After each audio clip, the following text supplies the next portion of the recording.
So today we are at the School of Aquatic and Fishery Sciences at the University of Washington, and today is our annual Aquatic Sciences open house. This is a day to feature all of the science that's done at UW. A chance for the Seattle area to learn a little bit more about the research that's done at UW, and not only in the School of Aquatic and Fishery Sciences, but also in oceanography and biology and SMEA, the School of Marine and Environmental Affairs.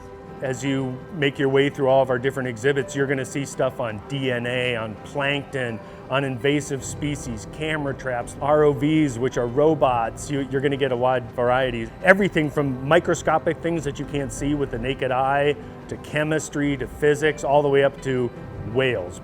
I hope that the kids who come here today, number one, get excited about marine science or aquatic science in general. There's a lot of different things that you can study and engage with. We really want people to understand what we're doing here and also excite people into maybe pursuing marine science careers or aquatic science careers. People go into this field because they really, really are interested in it and interested in making a difference.